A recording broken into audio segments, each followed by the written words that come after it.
podcast. Yes, you are only hearing us this week because we are no longer on video form for The Last of Us.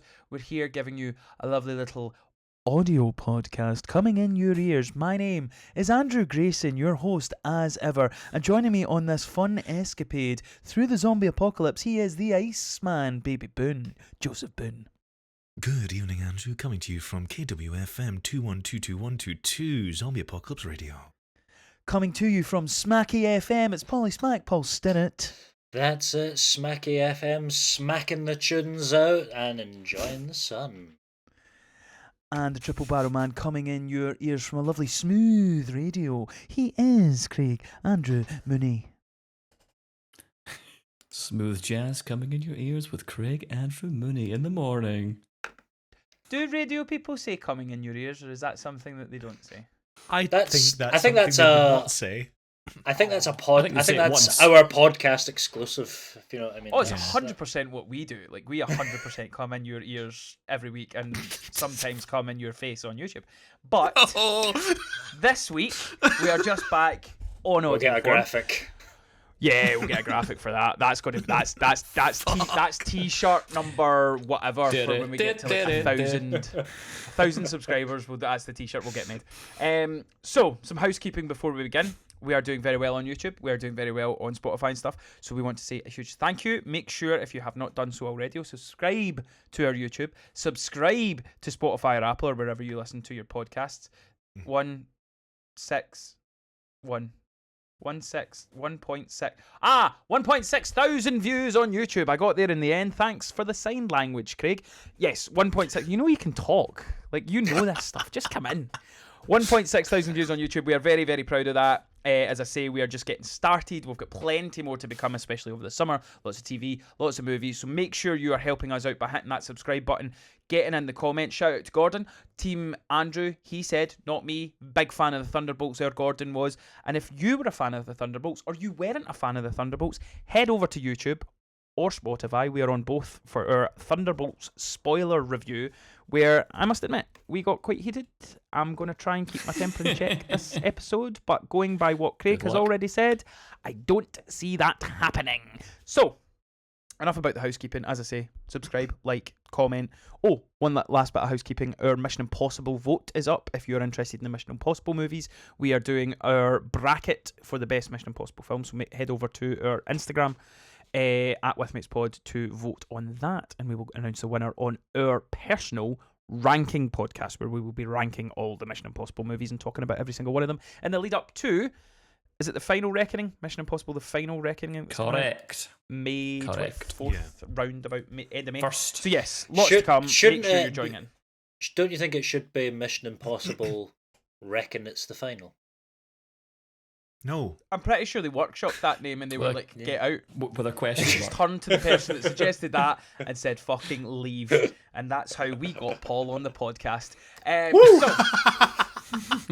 What we're here today is to get back into the wonderful world of The Last of Us. Yes, we're here to talk about episode 3 and 4 of series 2 of The Last of Us. We've been away for it from a couple of weeks just because of some scheduling issues. Not really issues, we're just busy guys.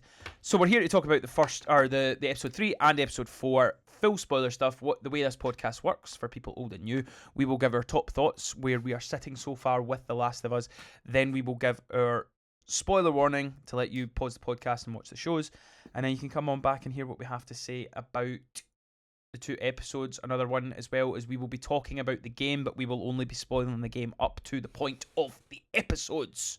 So it's been a while. I forgot where we're sitting, so remind me. Polly Smack, how are we feeling about... In fact, no, we won't. We'll go to Craig first because I remembered something. A safe bet. A safer bet. Craig, we're 4 episodes deep. You haven't played the game. How are you feeling about the series as a whole? And obviously tell us how you felt about episode 3 and episode 4. So, overall, I'm still feeling positive about the show. I am enjoying the show. However, I thought that episode 3 was acceptable, and I liked the lack of zombies. That's not a spoiler, I don't think. Episode 4, and here is my first, his opinions are shite, we don't think he's right, shut up, Craig Andrew Mooney. Here's my first one of those of the season. Episode 4 was a fucking mess. Ooh. Tell us what you really think. It was. Ooh. From a writing standpoint, from a character standpoint, it was a fucking mess. Oh, we're gonna have a repeat of the catch up. Yeah, we're definitely going to have a repeat of the catch up. I can't lie. Okay, so somewhat fan of episode 3, not a fan at all of episode 4. I couldn't disagree more. Joseph, we have played the game, so I will now Yes. come to you first to give your opinion of it. Then we will come to Paul, and then we will end things with me, and then we will start discussion in more depth. So, Joseph, what are you thinking episode 3 and episode 4? So I feel, obviously, with there are certain things that have diverged from the game. Mm-hmm. I'm not unhappy about them. I'm just going, oh, that's different, and it's not improving or undermining any experience for me. It's just like, oh, this is a nice little change. I do feel that these 2 episodes were certainly weaker than the first 2 in terms of enjoyment. However, I disagree with Craig on episode 4 was awful. It felt the most like playing the game to me. 100%. Which I really, really enjoyed. Yeah, and there was a certain quite musical moment that got me. That it got me. Couldn't agree more. When the saints go marching in. Oh, sorry, wrong song. No, it's monorail, monorail, monorail.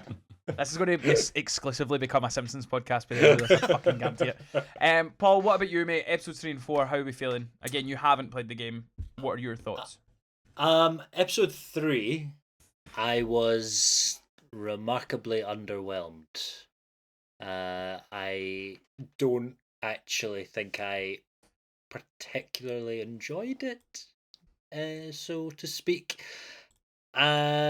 Just because I feel like there wasn't really a lot to me that stood out. I don't know. It was the episode's kind of a bit of a meh. And then episode 4, what I do like bits of episode 4 actually in comparison. I like the more horror aspect of episode 4, and the chap named Isaac seems a bit interesting. I quite liked his stuff. I was also keen on another moment with Ellie and Dina, but I'll not go into specifics as of yet. But so overall, I'm probably more interested in episode 4 than 3, but I'm kind of worried that the show's on the decline. Fair enough. So, here's where I differ. So I really liked episode 3. I thought episode 3 was so much more interesting to me in the sense of where it did kind of diverge from what we knew of the game. And we will get into that more when we start talking about it. Me and Joseph can kind of talk to you about the differences and stuff. But to me, the thing that I'm enjoying most, especially in these 2 episodes, is Dina as a character. I think we're getting so much more of that character than what we get in the game. And I always forget her fucking name. I'm getting it up. I've got IMDb in front of me. Isabella Merced, who plays Dina, is utterly fantastic. I think she is the standout so far of this series. As far as episode 4 goes, I agree with Joseph. It is the closest to playing the game that we've had in any episode, which I compliment it on, because some of the scenes for me that were so iconic when I played it, that were like, fucking hell, we're part of this. But as I say as well, there's wee kind of changes and small kind of divergence from the game that I agree with Joseph. It's not good, it's not bad. The one thing I would do to you 3 and to all our listeners, if you're not doing so already, listen to the official HBO podcast of this. it is Craig Mazin and Neil Druckmann who wrote and directed and created Last of Us, and then Craig Mazin, who's now one of the lead showrunners for the series, and Troy Baker, who originally played Joel. So they give you insights into the game as well, but they also kind of explain why they changed it and what they changed and stuff, and it's so interesting, and they break down the entire episode. It's fucking brilliant. As a listen, it's brilliant. If you're enjoying the series, definitely recommend you watch that. But yes, as far as my opinion goes, I'm thoroughly enjoying it. It's getting a lot of hate. Bella Ramsey's getting a lot of hate, and I can't really understand why. I think she's doing a good job.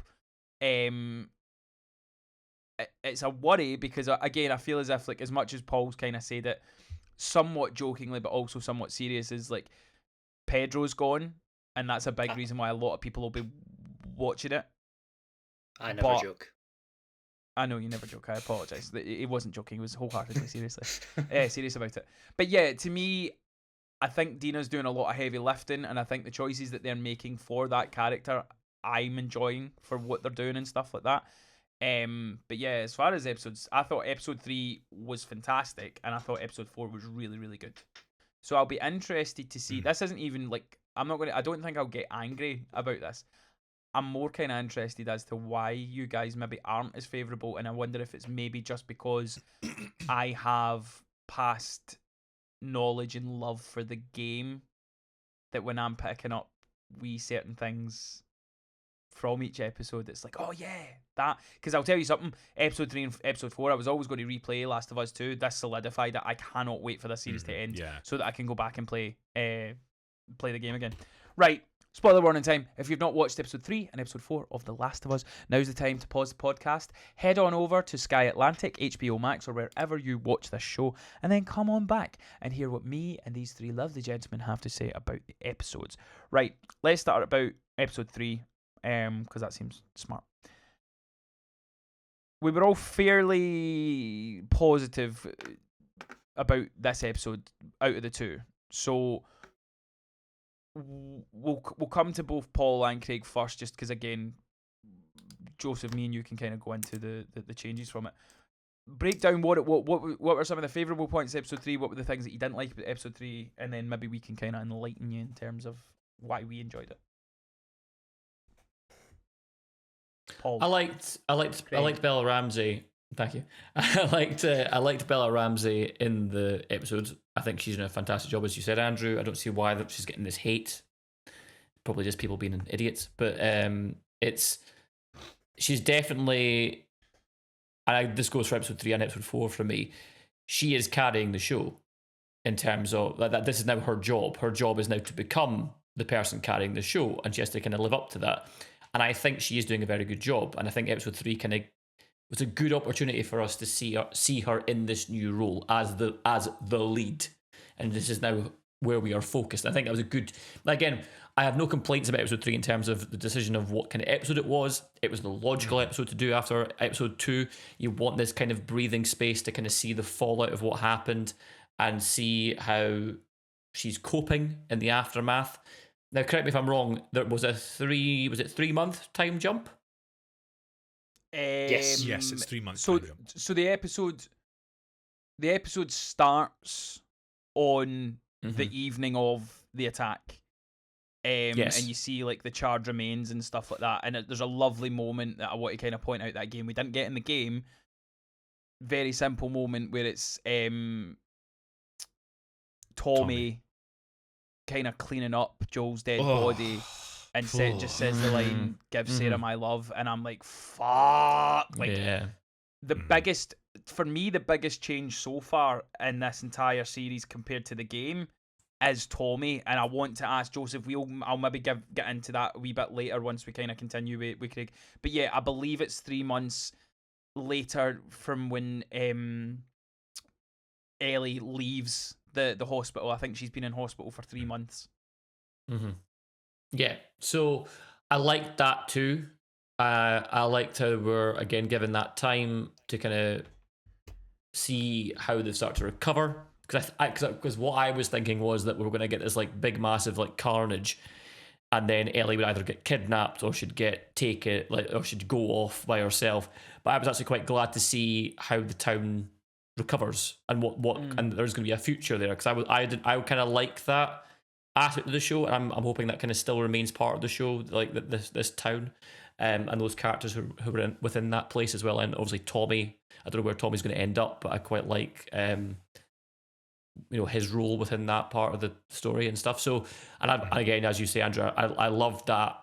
I love Tommy actually as a character. I really do. I'm gravitating quite towards him quite strongly, and I like that scene with him and the dead body. But yeah, so I like the episode. I didn't. I also like the lack of. I can't remember what they're called. What are they called? Infected. The zombies. What they called? Yeah, Thank the you. infected. Yeah. Clickers. I think that was. I'm not just saying this to be facetious about me not liking zombies. I think it was the right move for the show to not have any infected in episode 3. So yeah, I thought it was a really strong. I thought it was a really strong episode. I liked the town hall stuff. I liked the speech. Yeah, a good episode all round. I think. Definitely better than episode 4. And that's strange because he never passes up an opportunity to be facetious. What about you, Paul? What were some of the highlights or lowlights of episode 3 for you? I actually kind of liked the sort of community meeting bit. Yeah. That bit sort of stood out to me. And she's like stands up to give her speech, and then actually, do you know what I kind of wanted from the episode, and I kind of thought was maybe going to happen, was I forget for his them name. to kill Superman. Is that what you Seth? want? I mean, I would love if they'd killed Superman, Let's but not get into that. in the other Seth that film, you're talking about. Set the bald guy. Yeah, the guy that was Yeah. homophobic, and then in Yeah, this one he yeah. gives in episode 3 gives her the gun. Yeah, Seth. I would have quite liked it, I think, if Seth had joined them. I was kind of like it, and I feel like there's an interesting dynamic there for folk to be. We started off on the wrong foot, and then we're gonna get to know each other bit, and like we'll be friends by the end of it, kind of thing. Because I liked the bit at the end where he like handed her you need a real a proper gun, like here you go, this'll, and does that.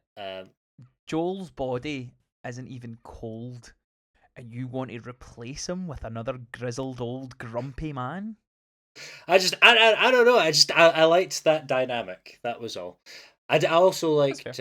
Speaking of Joel's cold dead body, I quite liked Ellie just leaving some coffee beans on the grave. Yeah, that was new. That was different, and it was a very nice touch as well. Which is not. If you listen back to the podcast as well, Craig Mazin was like, I only really like doing things if it makes sense and it's significant. And then, Neil Druckmann said that, and then he was like, and then Craig suggested the coffee beans, and I was like, fuck, that's better. And I was like, yeah, it's such a nice moment between the two.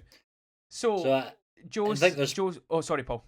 Just a quick thing. I was just going to say, I think that's probably an example of where an adaptation is probably adding something to the story as opposed to just copying it.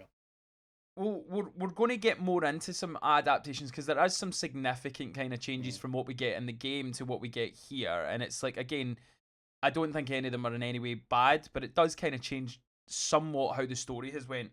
So, Joseph, I'm going to kind of just babble a bit about some of the stuff. If there is anything that obviously jumps out to you in terms of the changes and stuff, just jump in and tell me to shut up, and we can kind of get into that. So, the first thing I want to talk about is the waking up and finding the waking up of Ellie. That was never in the game.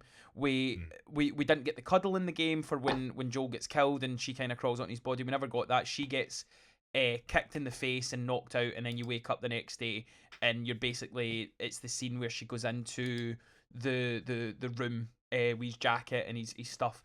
So for me, Bella Ramsey, utterly fantastic. Like that moment where she wakes up and basically relives that moment again, utterly fantastic. Thoroughly enjoyed it. Catherine fucking O'Hara. Zeta-Jones. Thank you. Mate, honestly, Zeta-Jones and Catherine. I forgot fucking the one fake fucking Agatha all along. Regardless, Catherine O'Hara as the psychiatrist. That scene as well. Oh, so good. Loved the idea. They're teasing at this kind of like that that Ellie hasn't, that like the whole conversation where she's like, oh, our last kind of moment together doesn't define what our relationship was, because she's not like Catherine O'Hare's character was like, oh, what did he do to you? Because he kind of said to me that he betrayed you, but he was also protecting you, and she was kind of like, oh, I don't know what he done, and stuff like that. So like that kind of moment where you see Ellie kind of trying to like just keep the psychologist that, like, she's lying. There's a scene later on where With Tommy, where I they're think talking it's about Tommy. liars. Yeah, Yeah, and that's she's like, such a good scene. yeah, again, wonderful character and a wonderful moment that adds more to Tommy's character as well. But she's basically just like, she's a liar, and she will always lie. And there was a bit where it was like, it's not Joel that's made her this way. She is this way. And for me, I loved that line because, again, like, we obviously, Joseph and I know how this ends, and that makes so much sense for the character and where ultimately this journey is probably heading to, or where we know it's heading to. So yeah, these wee moments that we're getting, these are things that we don't actually get in the game, because you're only really because you're playing as Ellie and you're looking at it from her point of view. You don't get these moments with other people having other conversations and stuff, and it just builds the world out, and it builds the characters out more, and it gives us more depth with Tommy, and gives us another kind of look from the outside to who Ellie is and stuff. The other thing that we didn't get is the meeting, which I thoroughly enjoyed. Very funny at the start, where the guy's right. talking about Interesting. corn seeds, Yeah. and he's like, and he's like, Mark, we're not here, and he's like, I don't really have an opinion on this whole thing. I was just, I want to get my crops planted. I was like, so funny. But again, Seth is a character that's not really in, not really in it. He's not in the game. Oh no, he is. Well, he's in the scene at the New Year's dance. Yeah, the dance scene. Yeah. That all happens as like verbatim, and then we forget about him because we immediately, Joel dies, then we're on the road. I really liked that reconciliation between him and Ellie, but it was that reluctant, like, it shows so much of Ellie's character because she's so stuck in her ways. She's, as Catherine O'Hara said, she's a lot like Joel. Yeah. So much so, there's only so much nurture can do, and that just shows you that she's only shaking his hand because Dina's there, and she wants to look good in front of Dina. It's like so reluctant, and he, they clearly just don't like each other, and there's never going to be a world in which they do. But that's the thing I want to put to you, Joseph, and to Craig, and to Paul, like that moment. So obviously we kind of see they do the vote, and it's like, I think it's like 8-2, which is rather worrying, because then you go, right, who are the two that you would vote? So you would assume it was Tommy, and you would assume maybe it was Jesse. Yeah, would be the two. But the thing that I really enjoyed about that was the fact of Seth is, for lack of a better term, an enemy of Ellie, but he basically said and did everything that Ellie wanted to say, but she had to obviously kind of, like, I think there's a point where it was Jesse kind of warns her, look, just don't go in. Everybody's expecting you to go in here fucking angry and shouty. Don't do that, because they will not vote for you when you do that. So she comes in with her letter, and she's very concise and stuff like that. But I like the fact that, and it's a theme that I felt was throughout these 2 episodes, there is no good and bad in this world. It's all grey, and it's all a matter of perspective. And I think the stuff with Seth and Ellie really reinforces that. But then also, we get introduced to the Seraphites. Now, Gesundheit. Thank you. I need to know, what are your feelings when Joseph and, or not Joseph, sorry, Paul and Craig, when you get introduced to these characters? Like, what was your first thoughts? What did you think of them? Where was your head at with them? Seemed like a good bunch. Kind of want to join them, see what they're all about. Other than that, I would say, I find the idea of a sort of turning a religion into, like, from the apocalypse is probably 100% something that would happen eventually. So I find that quite interesting. But of course, as we later learned on in the episode, we shouldn't really get too attached to too many of these folk. I'm assuming perhaps another section of their church there will appear later on, or is that them possibly done and dusted? I choose not to answer that question. But going by what we got in the episode, we'll probably revisit this conversation when we start talking about episode 4. Okay. Because there's a lot of stuff we can talk about episode 4. Yeah.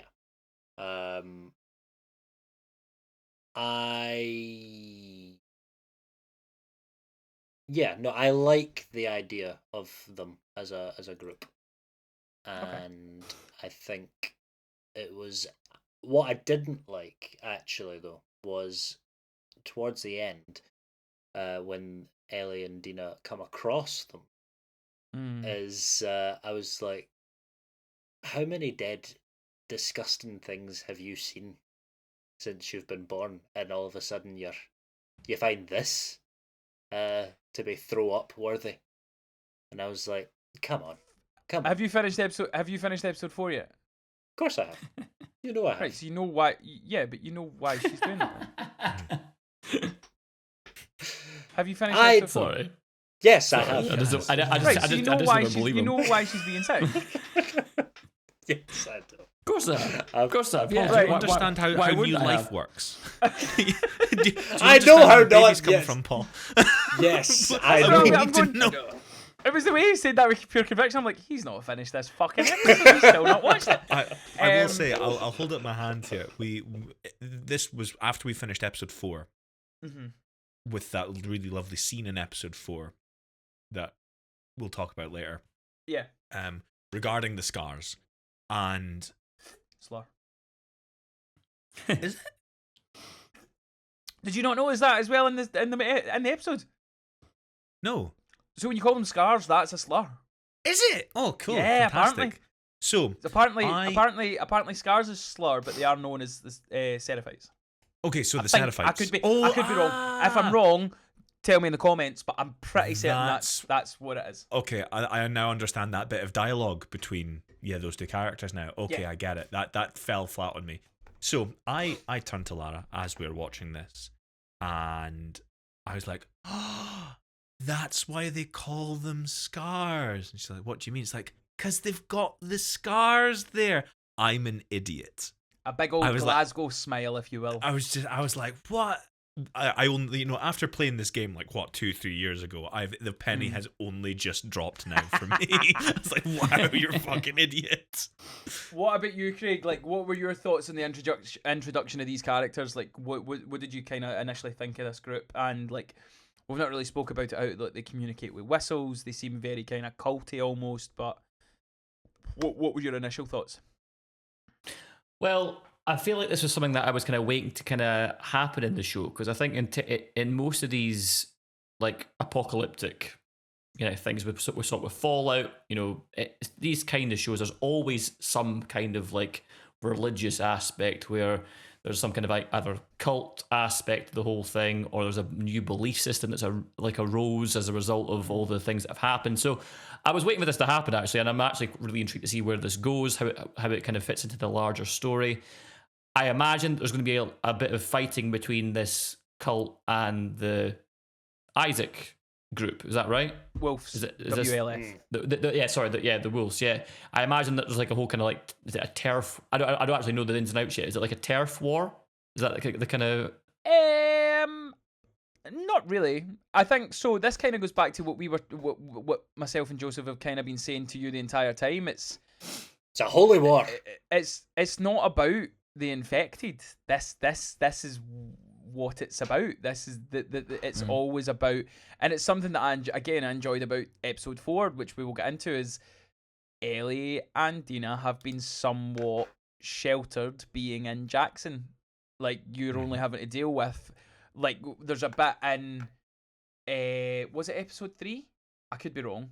I think it was episode 3, But there's a bit where Dina counts how many are there, and there's only like 2. It's maybe episode 2 when they were in the snow, which gets revisited in episode 4. She gets to 5, realizes, oh fuck, this is a horde, and like even then as well, as there's moments in episode 4 where you go, fuck, people are worse than these things. Like what these people are doing to each other is so much what, like they say, there's a line where it's like, what the fuck's wrong with Seattle?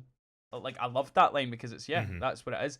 Just to kind of round up episode 3, as I say, episode 3 for me was just more about kind of developing characters, because in the game, basically, Tommy just leaves.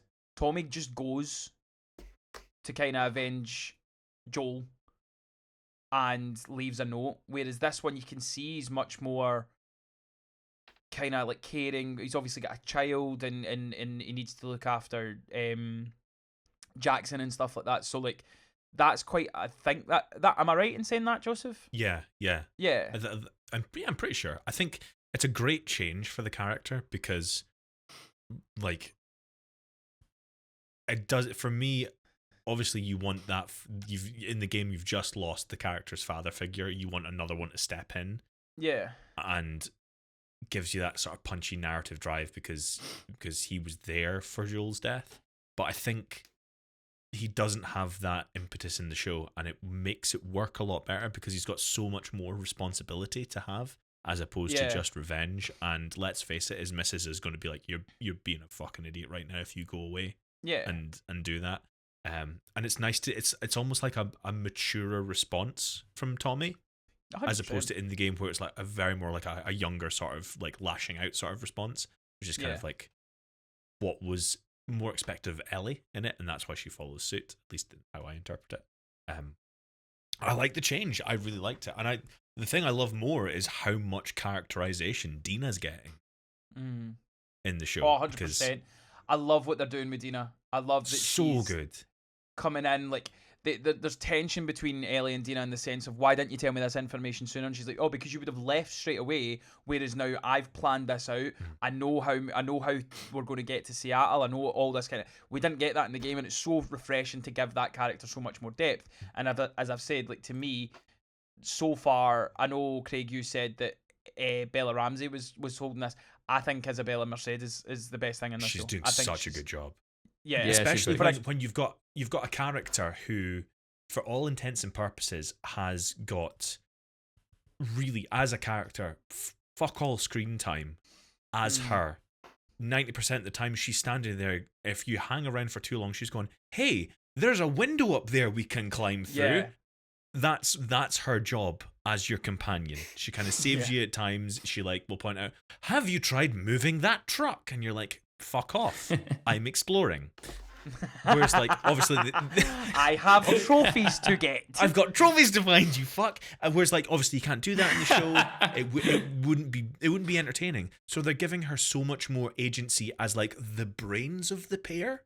Whereas Ellie is the hot-headed emotional, we're just going to get shit done, and Dina's going, hold on, let's think about this for more than a second. 100%. Could not agree more. So quick, last couple of things. Obviously, sorry, Paul. I think Andrew is more of an Ellie, and Joseph is more of a Dina. That's what I think. No, I think Joseph's definitely more of a Dina out of the two, but no, I'm not Ellie. If I'm Ellie, I'm so sad. I don't want to be Ellie. And you'll understand that more as we watch the show. Andrew wants to be Abby. Yeah. Yeah. Yeah, I do. I like Abby. So, just the last couple of things about also as well in the game, Abby, not in the show. Abby, I want to be fucking jacked as fuck. If you play the game, you'll understand what I mean. So yeah, Paul, you've already kind of talked about the coffee beans at the kind of cemetery bit. The only thing that we've not really spoken about episode 3 is there's a moment where they're camping and in the tents. In the tent where Dina kind of asks, "Oh, what did you think of the kiss?" And it's kind of flirty, but it's kind of almost like not teasing, but like it's like, are you almost kind of trying to bully her a wee bit and stuff? How are we feeling? Just episode 3, but obviously it develops more in episode 4. How are we feeling about the dynamic between Dina and Ellie? Was I wrong in this episode where I'm like, did she like imply that she's back with Thingy? Jesse. Jesse, that's him. Good man, Jesse. Yeah. She You know, implies that. She implies that she went back to him. Yeah. Mhm. I thought I picked up on that. Yeah, no, Implying that this happens a lot. That she goes. Yes, She's on and off with Jesse so much. And I'm wondering, just in a larger thing, like, do I like on and off again relationships in this post-apocalyptic world? Like, is that something I'm like, is that really something that's happening in the world? I suppose it probably happens wherever you are. Of course it No, does. no. I don't know. It just seems like Love very wins, Paul. Love wins. well. You know I love me. where- I'm the guy that usually like is all for all that, but I'm just like, you know, like I'm like I don't know, like on and off again relationships in this like world that's crumbling to dust. And like can't you just like, I guess you're probably the best I'm gonna do. Let's just see this out together, eh? You know, and instead of your teenage nonsense. Well, they are teenagers, Yeah, but they're not. and they're growing up in a shit. Yeah, but they are. But they're also not. They're like Okay, how are they They're- not teenagers? Have they they- got some they are- sort of like nebulous age that changes? they are physically teenagers, but Ellie and Dina are not teenagers maturity wise. They're I mean, teenagers so- in the sense. No, but they're teenagers in the sense of, yes, age-wise and stuff. The only thing I would say is they're not teenagers, but again, it kind of becomes the norm. Is that there is a conversation where they're on their way to Seattle, and she's like, rather than like tell me about your first kiss, it's like, oh, tell me about the first person you killed, which was kind of fucked up. Because that's like the last thing that's at the end of the episode, and she's like, right, well, I'm not going Yeah. to tell you about the first time, but I'll tell you about the second time. And it was a conversation, like, as I say, where it was like, oh, tell me about your first kiss. To me, it just kind of reminds you that, They're kids. yeah, they are Yeah. kids living in just a fucked up world kind of thing. But yeah, I suppose. that's episode 3. Right, let's get spicy. Let's talk about episode 4. Craig, tell me Let's why get you loud. and I are going to fall out. No, Andrew. Fallout's a different post-apocalyptic Sorry, show. This is The Last of Us. Amazon Prime in the day. I'm forgetting. Much Amazon better Prime in the day. post-apocalyptic show, Andrew. Must be. No, I'm only joking. Disagree. No, So I what was disagree as your well. main issue with episode 4? Right, okay, so I'm not actually that bothered by episode 4 as a whole. There is just the... Don't backtrack. You went and fucking you two-footed that at the start of this. You said it was an utter mess. It That is was a plunge. it is a It mess. was a big plunge. It is no. I'm not backing in on that. It is a mess because of how it ends, or how like the last 15 minutes or so go. So I didn't mind the episode itself. You mentioned, Andrew, and Joseph agreed, this felt like playing the game. Mm-hmm. This felt like playing a game. As in I didn't terms feel of this. it felt like playing a game. I just meant it's the closest structure in terms of what the moments that happen in the game Uh-huh. are in this almost shot for shot. If that makes Yeah, sense. and this is my issue. It felt like that rather than a TV show for the first time. And I'm not saying for any second that the game itself is not a very well done story. I'm not bagging on the game at all. I've never played it. I can't comment on that. But in terms of a TV show, my issue with this episode was that the interaction between Ellie and Dina, after when the whole climax happens and they end up in the bar, a barn. What was it? Theatre. Like a warehouse. Theatre. Sorry, yeah. When they end up there and they have their heart to heart, they eventually obviously are together, and then they wake up, and then we find out that Dina's pregnant and all these things. The way that they then interact and progress, for me, was totally ridiculous. In terms of it progressed far too quickly. The way I hear you're gonna shout at me and say that's what the characters are like. I don't care. In terms of an actual TV show with characters, that was soap opera levels of progression in the space of 15 minutes. It was utter fucking nonsense. Nonsense. You'll be pleasantly surprised to know that's not how the characters act in the game. This was a big change in comparison to what happens in the game. So, what happens in the game, and again, this is just spoilers up to the point that we're in just now. The moment in episode 2 or episode 1 where it's Tommy and, or is it, no, it's Jesse and Ellie find the pot place where all the weeds getting grown. You remember that? No. Yes. So it's a side story where they kind of go. It's Eugene's place, and they find his Firefly token. Yeah. So in the game, that's actually Dina and Ellie, and that's the first time they kind of sleep together. Is there at that point? Now, the reason that they changed this in the game was to give Dina and Joel more of a relationship.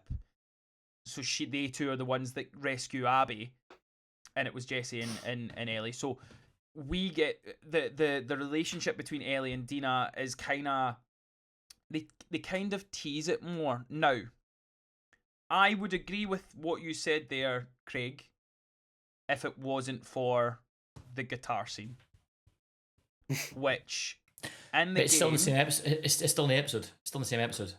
I've not. Sorry, I'm sorry to interrupt you, but I've not seen it. I've not seen enough of Dina as a viewer of a TV show. I have not seen enough of Dina to have that moment at the end that Ellie has. And Ellie and her have not been in a relationship literally for a night. It made no sense. No sense. So this They're is why adults. I'm looking forward to hearing what Joseph says. I'm going to disagree with that sentence because, right, so again, I have prior knowledge of the game, so I know what that relationship is and what it's going to be and how it goes and all that kind of stuff, right? Just talking about the last 2 episodes that we've seen, especially this episode, right? She's kissed her in that barn dance. She was somewhat teasing her in the tent when they're camping, and she's like, "Oh, how was my kiss rated?" Oh, even before that, when they're about to leave in like the Ellie's room, there was there was so much teasing, so much tension in that. Yeah. Then so in the they've tent, built small bits of tension, but ultimately, and this is why Dina's my favorite character because of the performance. So that moment in the game, it's like for like. It's almost a fucking perfect. The music shop, mate. I don't know about you, Joseph, but the entire time before she picked the guitar up, I'm like, please sing "Take on Me," please sing "Take on Me," please sing "Take on Me," and she did. They couldn't sing anything else. Quite frankly, Andrew. Like, honest, I love Ashley Johnson's rendition of "Take on Me" in the game. Because obviously you pick up the guitar in the game and you have to actually play the chords. Which is, I love that wee bit of gameplay. Oh, that's so cool moment in the so game. So good. Isn't it? And then you can like find guitars and like sort of strum them and stuff, and it's good. If that was actually Bella Ramsey playing that, and if that was actually Bella, I'm even more impressed. She did a tremendous job, a tremendous rendition of that song, and I felt it was more emotionally impactful in the show than it was in the game. Couldn't agree more. And the reason I agree with that is the performance of Isabella. I thought Dina's I literally saw her fall in love with Ellie. Yeah. When she did that.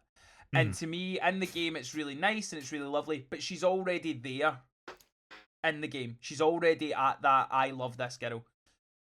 There's a line later on where the moment you're kind of talking about, Craig, and again, I'm not saying you're wrong for thinking that way, like, but to me, just when I watched Ellie sing, or when I watched Bella do the performance and sing, I seen the character of Dina fall in love with Ellie. The performances in that one moment, to me, kind of allow where we get to. Oh, I just hit my PlayStation. Allow me to get to where we are. But the thing as well is Dina's kind of said, look, I've always knew you liked me this way. I've always known that you were in love with me. And the moment where she kind of admits to Ellie that her mum, she told her mum that she likes boys and girls, but her mum's like, no, you like boys. So there will be a small part of her that has denied that she actually likes Ellie. I liked it. I thought the guitar thing was absolutely perfect. So much so that it's shot for shot. I'm coming back to you, Craig. The only thing that bugged me was see the moment where she opened the guitar thing and there was the wee humidifier things and she's like, yes, it worked.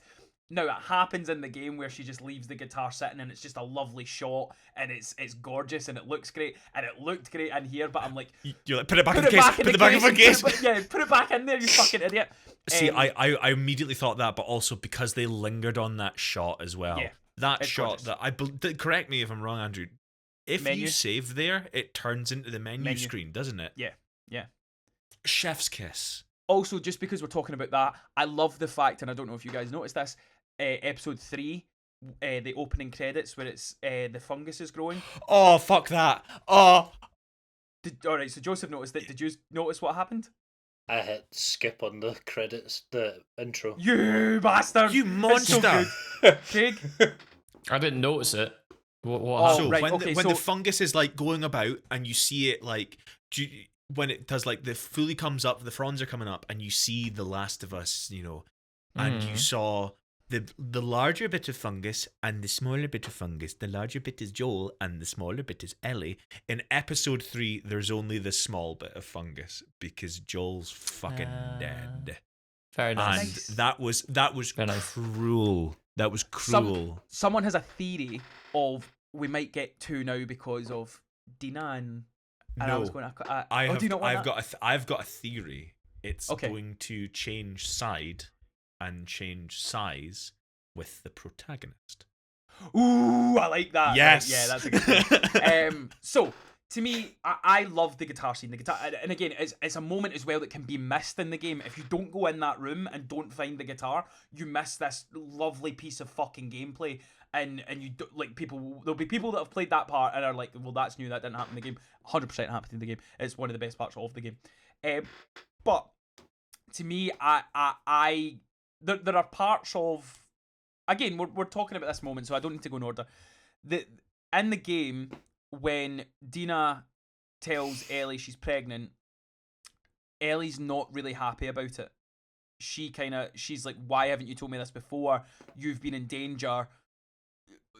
She calls her a liability. Yeah, she's like, you're now a liability to me, kind of thing. Which makes sense at that point in the game because they are pretty much in a relationship now, and that had been quite a while that she hadn't told her that, and obviously getting into danger and stuff. So it'll be interesting to see how that kind of develops. But I don't know, like Joseph, like how did you feel? Were you in the same kind of boat as Craig or me, or were you indifferent? Like I like how it's changed. I like how it's different. I think that the characters have reacted well to their scenarios. I disagree with Craig saying it feels quite soap opera. For me, it feels it's like a high school romance that, like, you start dating one week, you're in love the next week, you're going to spend your life together the week after, and then by week 4 you've broken up. It feels right for those two characters of that age group who are emotionally mature in certain aspects of their life, but also emotionally immature in other aspects of their life. Because, when they were probably 15, 16, as they were hitting puberty, growing up and turning into adults, they were told, right, okay, instead of, your body's going to change and you're going to develop feelings for boys and girls and things like that, they're told, yeah, you need to stay fucking quiet when a zombie's about to eat your brains out. Like, it's a different aspect of growing up.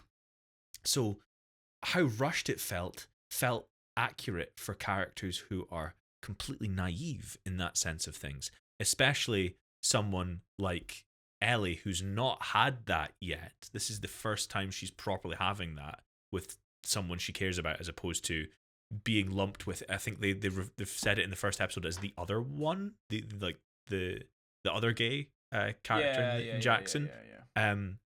something that she's actively pursuing. The other gay in the village. We can't Yes. talk about that. That's a different time. But I liked it, and I think the reason why I enjoyed it more is because we are going to see. I can't say that because that's going to spoil it. Can't for say it. Craig and Paul. Yeah, you can't say that. I think you will forgive this episode, Craig, when all the pieces are in place. That's a good way of putting it. Because you need to. I'm going to try and code this a little bit. You need to remember what type of narrative this show is.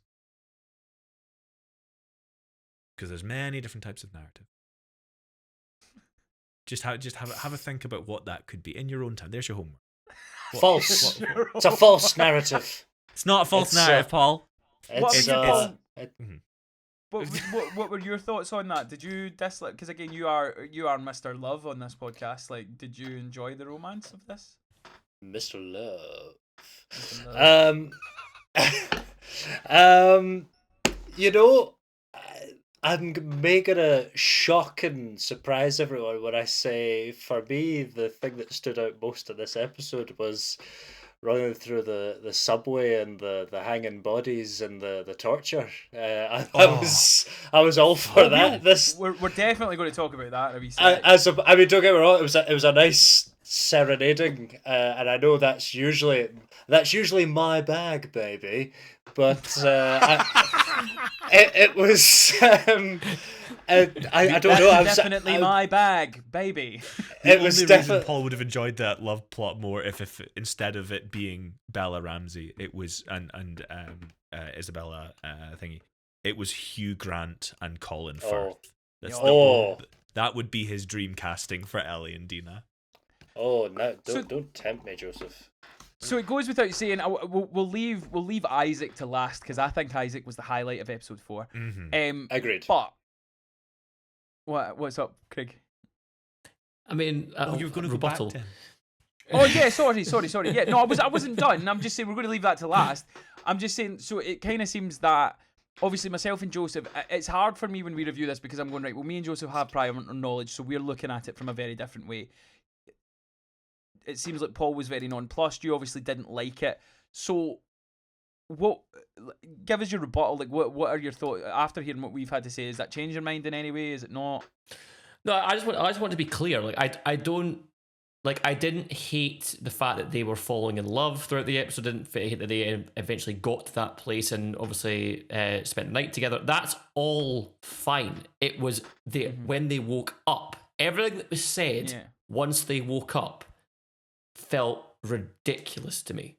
Utterly ridiculous. Not just, and I kind of see Joseph's point.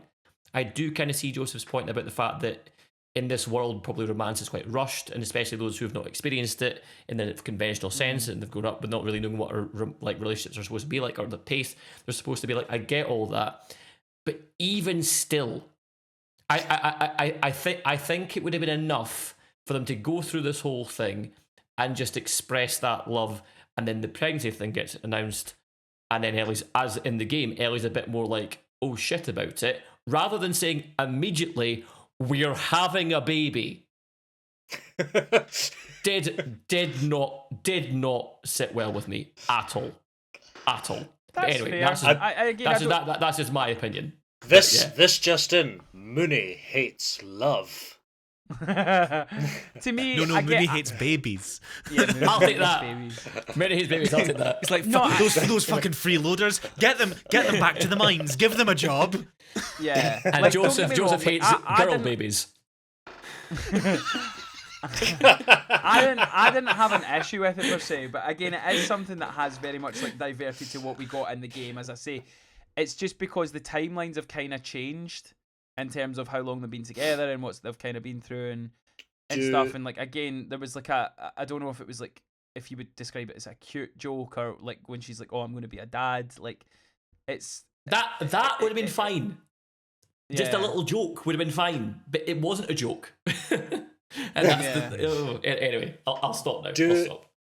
Do we think that this is all heading? Well, I know you two know the answer probably, but Craig, do you think this is heading towards a thruple situation with Dina, Ellie, and Jesse?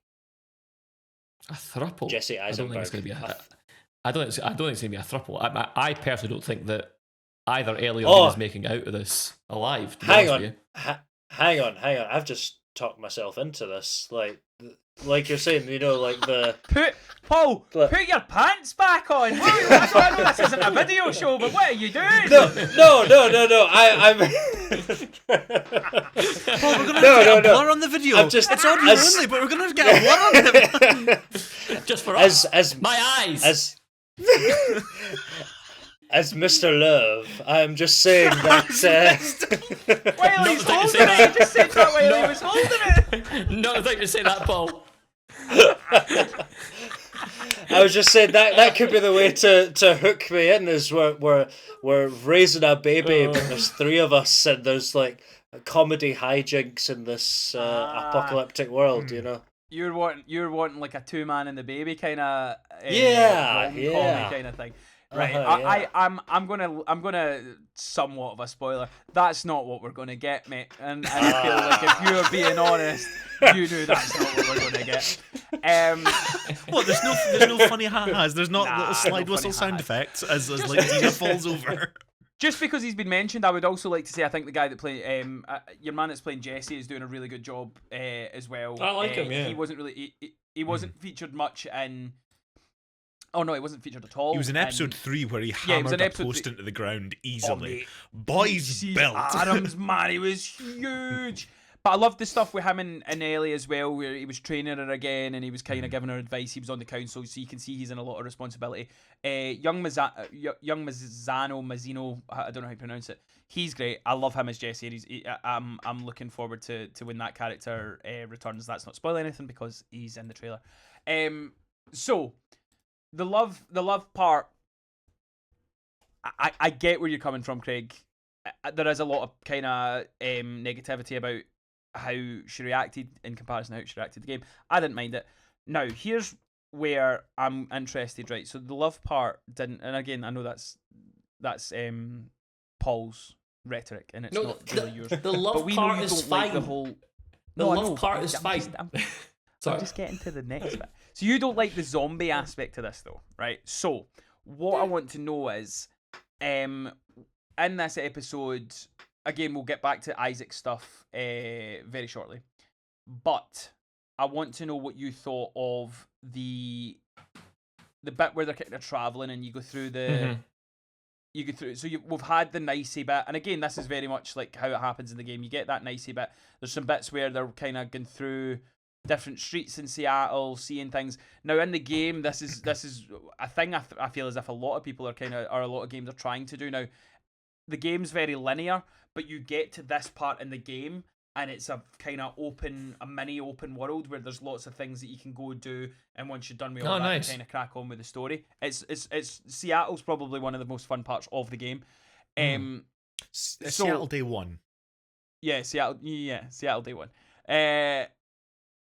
What do you think of, before we get to the zombies? You've kind of already mentioned about it. You don't really know if it's going into turf war and stuff like that. What about the whole thing between the wolf and the Seraphites? It kind of goes into what Isaac was talking about, but the way I'll put it to you, I love how well they've done the grey area thing, where it's like, oh, the Seraphites are that lovely group that had the wee baby girl and then they got murdered. The wolves are the bad people, but then you see that the Seraphites have hung the wolves up and let their guts hang out, and not only that, they've pointed lights at them so that it's like a fucking like shrine almost to what they've done. And again, it goes back to who Joel was as a person. Joel's the person who interrogates people and pops kneecaps off, but he's also the person that saved Ellie, so we really, really like him. I love how they build this world into it's not good guys and bad guys, it's guys looking out for their own, and there's a good chance you're gonna get fucked up if you're in the crosshairs. Annoyingly, there's a quote from Thunderbolts that works really well here when the wifey's like, you know, you think there's heroes or bad guys, there's just badder guys. Yeah. And annoyingly, I was thinking Oh, that. that reminds me of a God. film that was called what was it called? Oh, Suicide Squad. And you knew they were all bad guys because Will Smith kept looking to the camera and going, "We the bad guys." Did anyone else get a little bit like flash banged by just seeing Josh Peck at the start of a Last of Us episode? Yeah. Oh, we'll get to that. We'll get to that because I want to talk about that in more specifics. But yeah, like to me, are you enjoying that aspect? Because again, it's to me, if you compare it to something like The Walking Dead, you've got the people you like, and then you've got your antagonists, and eventually they all become friends, and then they're all just the people you like. Whereas to me, I feel as if I'm like, right, I don't know who's good, I don't know who's bad, who I should be cheering, what I should be liking. No? Yeah, I prefer I- that. I always do. I always like morally grey, ambiguous characters, and I'm very like of like the new characters introduced. I know Dina's up there probably at top number one, but number two now I think probably is Isaac.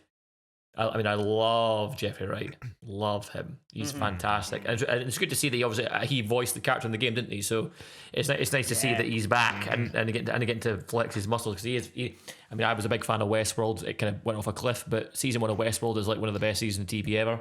and He was this might be fantastic the in it. most. So yeah, This might be the most we see of him as well, since he's probably not getting Batman 2, So. No, yeah, that's a good point. Mm-hmm.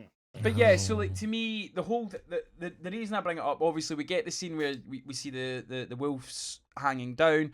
Again, it's another really fun scene to play in the game, and it's very accurately done. The only difference is it's at night, so it's a wee bit creepier on the TV show rather than in daytime when you play it.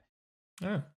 But it ultimately kind of leads to, which I thought was done incredibly well, Joseph, the underground subway tunnel bit. Oh Jesus! That was fun. great. That was good. fucking terrifying. That was good. The one thing again to throw it back to the podcast, the actual HBO one, Neil Druckmann has kind of said, look, the red thing is supposed to make you feel like, oh fuck, bad things are about to happen, and he says that will reoccur in this series and the next and stuff like that. But Fear this the red specific thing. scene, but this specific scene, it is done in red, and there is another one where it comes back later that I can remember being done that it's all red, whether it's flares or whatever kind of thing. Mm-hmm. But the thing that I really liked in terms of the aspect of comparison to the game, I love that Dina is trying to count, because there is a listening. Oh yeah, the function. listening aspect. Yeah, where you so can see there's a like the listening- outlines of stuff as they move. Exactly. game. So I like that they kind of like subverted what that was in the game into this, and I'm going, right, that's really cool. But yeah, in terms of the actual like action stuff, I thought it was fantastic. I thought it was so accurate to what the game was. It made me feel tense. It made me panic a wee bit. Again, I know how this works. I know where these characters end up. But I'm still at the edge of my seat going, how are they getting out of this? What's going to happen? Who's like, what is it going to be? Joseph, I've got a question for you at the end, but I want to get Craig and Paul. What did your thoughts on that whole kind of scene? It's nice to on the subway. The chase. Yeah. Yeah. No. I mean, I like a bit of horror. Finally, call me crazy. I know we were overserved zombies in episode 1. It was episode 1, right? Or episode 2? 2. But 2. No. So I liked that, and again, so more zombies for me. I love it, and making it in a confined space like a subway tunnel. I thought, and it's dark. It really made it that sort of horror element, which I feel like at times is missing from the show. So this is why I rate this episode slightly higher. Well, higher than episode 3, because I thought episode 3 was a bit but this one might have had lower lows, but I think this maybe had some higher highs. So I really like the sort of frantic subway chase. Yeah, I mean, I actually, dare I say, have been enjoying the infected stuff more this season than I did in season 1. I feel like we're relying less on the spectacle of it, whereas I know we said in season 1 that you guys said in season 1 that obviously it's not about that. It's not about that. But in my opinion, from when I was watching season 1, I think they were still leaning into that trope a little bit more to kind of reel in the audience a little bit more. Whereas now, I feel like they are giving less and less screen time to that, and when they do use them, it's more effective. And I've appreciated that this season so far. Episode 2 was spectacular. This was also great, and I really enjoyed the horror aspect. I enjoyed the tense part of it. What I loved the most about this whole episode, actually, pre my breakdown about the ending, I loved Ellie getting bit. I loved that scene with her and Dina. That's probably my favourite part of the whole episode. But for some reason, I you like guys are that. smiling. Whoa, It's a whoa, whoa! lovely segue. I have to just point out first that what is going on in this pod, that I am nonplussed about a relationship thing, and Craig loves Craig zombies. likes zombies? I know! It's brilliant. It's happening? Last of Us. Now, it's a lovely wee segue because that is the question I now need to talk to Joseph about, because Yes. this differs from the game. Now, in the game, the way that Dina recognises that Ellie is immune, and it's a non-question, as we've spoken about in the first series, spores, which are going to still be introduced into this series, but at a later date. So in the game, your gas mask breaks and Ellie gives Dina her gas mask, and she can breathe spores and she doesn't turn. And at that point, Dina's like, right, well, that can't happen. You must be immune. So the what obviously Craig says that he liked it. Paul agrees he liked it. Are you enjoying how much Ellie has been bitten? Because that doesn't happen in the. She's been bitten like 6 times at this point. Yeah. 5-6 times She's at this been point. yeah. So I quite like it Okay. because whenever a character gets bitten in a bit of zombie media, you know that character is not long for this earth. And I Yeah. think because we're conditioned to think that as an audience, every time Ellie gets bitten, we have that sense of, oh fuck, that's it all over for her. But then we Yeah. remember, oh no, she's special and she won't die. I preferred how they did the reveal to Dina that Ellie was immune in the show than the game. I obviously loved it in the game because there's a really tense moment where you're both got your gas masks on, you're in the tunnels, spores everywhere, and Ellie falls and her gas mask smashes. And then, or is it Dina's one smash? One of them smashes and you give the broken one, or the real one to Dina, and there's a bit of protestation. And Dina's like, no, you can't do that. No, it's fine. I'm immune. That's where that conversation happens. I thought the whole I'm immune conversation in the theater after them both being soaked with rain was so fucking tense. It was. I was like, oh no, really good. is Dina gonna shoot Ellie here? I wasn't confident that the game was going the show was going to play out the same way as the game there. I think it was just stunning from start to finish, that whole sequence. And then when she wakes up and all you see is the torch shining. Yeah. Mm-hmm. I've got 2 questions. One is for everyone. One is just for Andrew at that bit. I like it. When she's sitting there with the torch and all you can see is the lower, like when she finally pulls the torch down, you see her face and she looks fucked. She looks awful. What did you think of that moment? What was going through your guys' head when she was sitting? Because for us, we were like, she's doing such a phenomenal job in performance there. She's the best thing in this show. She's the best What thing did in you, this show. Craig and Paul, what did you think of that moment? Yeah, I mean, I agree. As you all, as I've said many times on this podcast, I love non-verbal acting. It's my favorite kind of acting. I love just being able to tell everything you want to tell with your face and your eyes and all these things. So, and she did a phenomenal job. It was brilliant. The rage, the fear, the not knowing what to do next. Like what happens if she is? It was just fantastic. Loved it. That moment was very tense, very you can quite clearly see the sort of panic and range of emotions in her eyes, but also just to add on to it, I thought Ellie's explanation of like how she's immune was, I mean, I guess it just adds to the drama, but I thought it was quite piss poor. It was like you're not like it felt very sort of rambly and whatnot, and as Yeah, I someone think you would who's very rehearse that, don't you? concise, So the one thing I would- as someone who's quite concise with how he talks, I thought that was quite strange, But... The one thing I would say into that is I think you see a scramble, and they brought it up on the Hangway other podcast. She does what Joel and Joseph, remind me her name, Tess. Joel and Tess did when she was bitten. She slept over there, they sat over there and pointed their gun at her the whole night. So ultimately that's what she kind of does, because she knows, right, that if that convinced them, it'll convince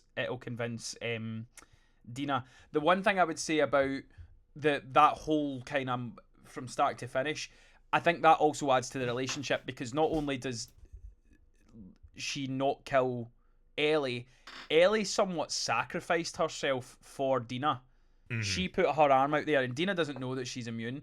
So at that point, she's like, well, she saved my life, but now I need to kill her. And she's like, don't make this any harder than it's going to have to be. And Ellie does say the line, she's like, look, I would die for you, but I'm not going to turn. I'm not going to. And again, we seen it in the moment after the battle where the guy showed the bite and he just handed him his gun so that the guy could shoot his head. We live in a world where these people are like, yeah, no, I'm fucked. You need to kill me. Dina didn't kill her, so Dina obviously goes against better instinct, and probably what she's taught at Jackson is you have to finish someone after they get bit. I think it adds to the relationship, and I think that whole section is fantastic. I think, to me, as I say, Isabella is the best part about this. I think she's such a phenomenal actor, and I cannot wait to see what she does going forward after this, and more that we'll see her in this. Is there any other notes before we talk about Isaac? Because we are going to be a bit long, but I want to talk about Isaac and give him a little question for you, Andrew. Hit me. Was there any doubt in your mind that was Dina when the flashlight was up here? Now that you say that, that's a really Hangway thought. But no, I always thought it was Dina. But that's that. Now that you've kind of brought that up, I've went, oh, that's a different kind of a different way that they could have went. Oh, that's actually that's such a fucking Hangway. I never ever thought of that. That's so clever. I know, right? No, I always thought it was Dina. Fuck off. Fucking play the game then. Right, let's talk about Isaac. Right, so we've got two big scenes with Isaac. As Craig's already said, it is Jeffrey Wright, phenomenal actor. I fucking adore this man. I would literally listen to him read the dictionary. Is it not Jeffrey Rush? Scenes. No, it's not. It's not Jeffrey Rush. That was was that the King and I? No, the King and I. Yeah. No, sorry, the King's Speech. King's Speech. Yeah. So Davy Jones is locker. We get a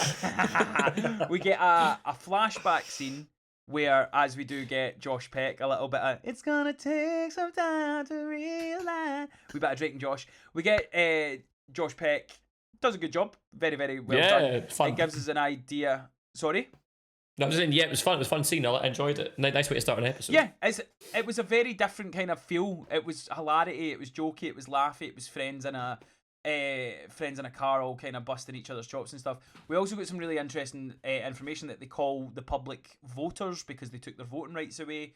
But that moment kind of for me sums up this cat. We didn't really get. I hope we get more of him going forward than we got in the game. We don't get a lot of the character of Isaac. Or enough of it. Like I wanted more, but if I only get these two scenes, which I think we'll get more, if I only get these two scenes, my God, did he do a good job? Because that first scene where he just kind of speaks up and he's like, "Oh look," Josh Peck says something like, "Oh, I didn't mean it." He's like, "No, I know you did. You're thoughtless," and he just says it so fucking nonchalantly. Now the fun thing about this is, Neil Druckmann describes it as it's a game with environmental storytelling. So this doesn't happen in the game, but there is a moment where you can go into one of these trucks and there is a note, and it basically kind of tells you everything that happened in this truck, and it kind of explains what happened in this story. It's not Isaac that does it in the game, but it's a fun wee way that you can kind of tell that story in there. But yeah, like what were your thoughts? Obviously, like they talk about you see it's the WL, or no, it's not WLF, it's the Fedra. Fedra. Yeah, Fedra truck, and they're all kind of laughing and joking. I thought they were WLF though. Were they? No, so I think the WLF is who he meets, but the people in the truck were Fedra. Yes. And then ultimately he's joining a resistance group against Fedra. As in linked to the tennis player, Roger. No, Thank you. Paul. Thank you. Look how smug that smile is about that joke. He's an absolute bottom of a boy. Thank But yeah, you. like to me, I think that's him kind of becoming like one of the main leaders to the WLF. But it's the fun thing is like the young guy that he keeps. The young guy that he allows to live before he throws the grenades in. But even the way he throws the grenades in, I was just like, that was cold. That was so fucking cold, man. Boom, straight away, there's a grenade for you, and boom, it turns around. 2 grenades, mate. 2 grenades. Oh, yeah, 2 grenades. I have 2 grenades. But I loved that scene. But the scene for me, and I'll come to Craig, because I know, just knowing Craig, I know that he'll be a big fan of this. The interrogation scene with the pots and pans. Talk to me, Craig. Oh, Andrew. You know I love a two-hander. You know I love a nice bit of dialogue. I also love a monologue. I like a villain monologue. Yeah. I've always enjoyed a villain monologue ever since I was a kid. Like, I'm not gonna lie, I kind of want to get this transcribed.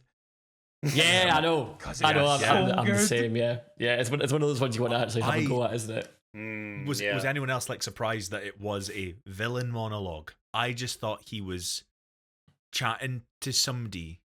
I kind of knew it was interrogation, but at the point of him doing it, I was like, mate, he's talking about cooking, and I am shitting my pants. Yeah. Yeah. But also, like, that gas is a limited supply, Isaac. Gas is a limited supply in the apocalypse. You're running that dry. The bill's going to be through the fucking roof. Yeah, like to me, when he starts talking about like, oh, I was a cook, and when I would date women, like even just kind of like the idea of kind of going back to normality, where he's like, oh, when I would date, I would make them something to eat, and I was so good, I deserved the best tools, but could I afford it? No, these are the best. And again, I don't know if he uses the word tools, but he definitely uses if it's like instruments or something, and it works so well because it's like, oh, he's now going to use said instruments to fuck you up, and yeah, it was again, it's like it's not even when we get to the torture stuff. It was that whole speech. I was just like, Jeffrey Wright, mate, like fucking hell, you're so good. Absolutely adored it. And then we do get the fucked up scenario where like cock and balls out, absolutely stripped naked, cut to shreds, beaten, burned, everything. Like, what were the thoughts on this whole, like, again, even like he's like the line that the Seraphite says where he's like, wolves turn to Seraphites all the time. No Seraphites go back to the wolves. That's scary. To me, that's like big old cult kind of thing. Like, what were our thoughts on this whole scene? I loved it. You definitely get the sense from the scene that, just from that quote, that wolves, while willing to do just about anything to a Seraphite to cause them harm or distress, actually Seraphites might be a lot worse because they're sort of guided by this kind of cult mind, doctrine. Whereas wolves are doctrine, and the wolves are a bit more probably military kinda, sort of, but and so I kind of like that. It's nice for me anyway, as we keep talking about this world of grey, to actually get a nice villain for once, and I was like, you're a son of a bitch, and I love it. World of Grey? But, yeah. Paul, this show's not set in Aberdeen. Oh, right. Seattle, isn't it? Seattle, yeah. Is that where 50 Shades is set as well? Yeah, it's set in Aberdeen.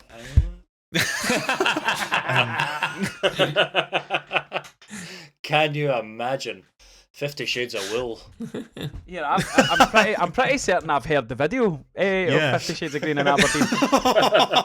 Oh, I'm going to come in and rub your hamstrings. I'm going to leave you dripping like a knackered fridge. We know how to be sexy in Scotland, by the way. It's how it starts. It's like, aye, sexy. Yeah, right, sexy. I've been thinking about you all day. What about you, Craig? Like, what stood out to you most? Was it the speech? Was it the torture? Like, are you excited about this character? Do you want to see more of this character?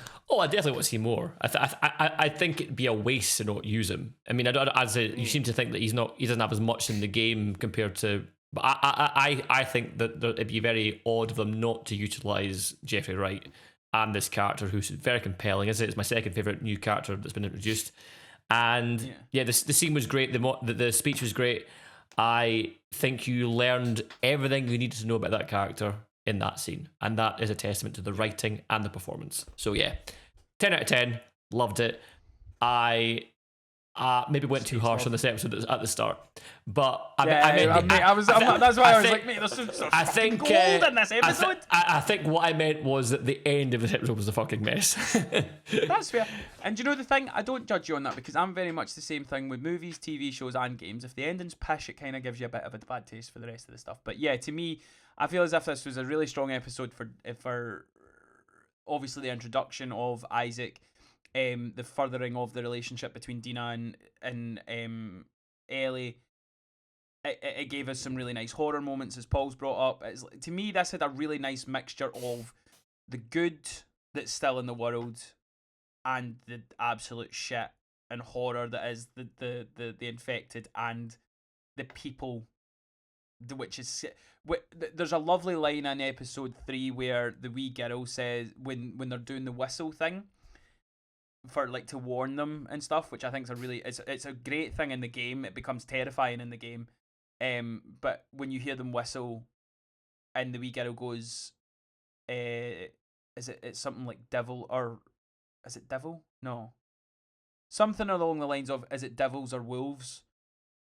And they're like, oh, it's wolves. So this idea of, what are the devils? Is the devils the zombies? Is the devils? Because you kind of discover as well that there's some people within the Seraphites, or the Scars, if you will, that have kind of tapered off, and they don't all follow the religious beliefs. Yeah, of the it. super zealot side. And then you've kind of went the same as most religions, where you get the people that are religious, and then you get the people that are extremists, and like it's like, again, we're not political, or we're not like that kind of discussion, but kind of big deal in this show, so we'll talk about it. But yeah, like, to me, I think it kind of sets the world up, and there is a point, again, would the word safe house make sense to you of where we are now? Yes, it would make sense to me. Right. What about I think the word roadhouse? Would roadhouse make sense to you? That also makes sense to us, Paul. It does. Yeah. Guy Ritchie apparently doing the sequel, but that's probably for the catch up, not this podcast.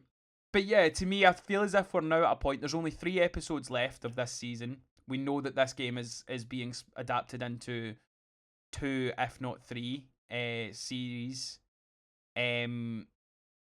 They have kind of spoken on the podcast about they like mysteries being resolved.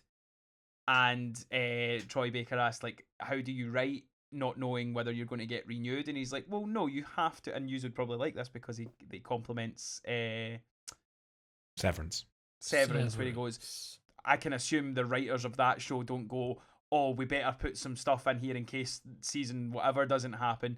They write knowing that they are going to solve these mysteries and these things that we don't really know, and the things that are going to come up. So yeah, like, to me, I don't know how far we're going to get into the game, but if it's the point I think we're going to, these next 3 episodes are going to be fucking jam-packed with a lot of stuff that we need to break down. And it's quite exciting that we've got these 3 episodes to come.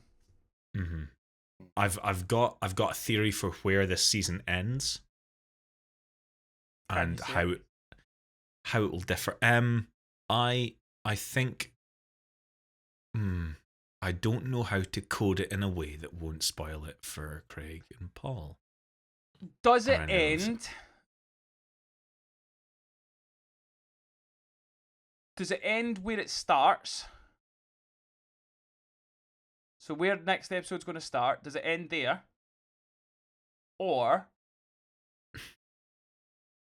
does it end with a baby? I think. I feel like I've done well there. I think it might end with a baby. You think it'll end with a baby? I think it might. Okay. However, I have got a different, spicier take. Go on. I think it will end with player 2 plugging in their controller. No. No? No. Well, maybe. We'll talk about this all. Yeah. Yeah, we'll text you. Right, that is all for this week's podcast. That is all for The Last of Us. We will be back next week to talk about episode 5. We will be talking about episode 5. Lots more coming on the podcast. As I say, our Thunderbolts review is up just now on Spotify, but go over to YouTube, hit the subscribe button, watch us on YouTube, because we get very animated and very heated, and it's a fun episode, and it made me, I'm not going to lie, it made me chuckle watching it back. We have, obviously, our Last of Us podcast that we are doing. We will be doing our Mission Impossible podcast when that comes out. Andor, I am so far behind. I think I've only watched like 2 episodes. And you're loving it. Review. You're it's loving it. It's the best thing I'm watching just now. Our catch-up episodes will be coming out every Monday. Catch-up will be back to a normal kind of catch-up episode rather than a review episode this week. So make sure you're joining in the conversation. Let us know what you thought of these 2 episodes of The Last of Us. As I say, do not spoil past where we are. If you are, I will kick you out the chat. But yes, no, I will, because I hate shit like that. Don't spoil stuff for people that haven't seen it. So yeah, let us know what you thought of the episode. Who is your favourite character so far? Are you like me? Do you think Dina's the MVP? Do you think Bella Ramsey's the MVP? Was Isaac one of your favourite characters that was introduced? Let us know in the comment section. Get involved in the chat. That's what we need from you, lovely lot. But that is all for this week. Joseph, where can the lovely people find you and all that you do? Lovely people can find me in the climate-controlled guitar case that is my Twitter and Instagram pages at Joseph Boone. That's Joseph with an F on both. Polysmack. Find me at my Instagram, which is entwined in the exposed hanging innards of some seraphite. At Stirret Story. Craig Andrew Mooney. You can find me on all social media platforms. It's at Craig Andrew Mooney. And if you want to follow me, I'm at Alpha Grey on all social media platforms. But as they say in Aberdeen, I don't want your follow. Do you follow me, mate? I don't want it. Don't follow me. Follow the podcast at WithMatesPod on all social media platforms. Get involved in our Mission Impossible vote.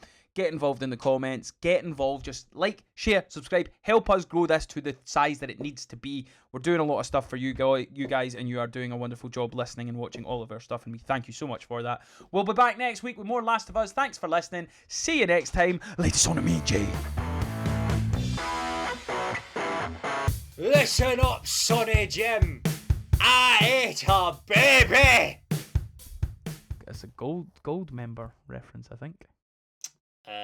Spy Who Shagged Me. I lose points.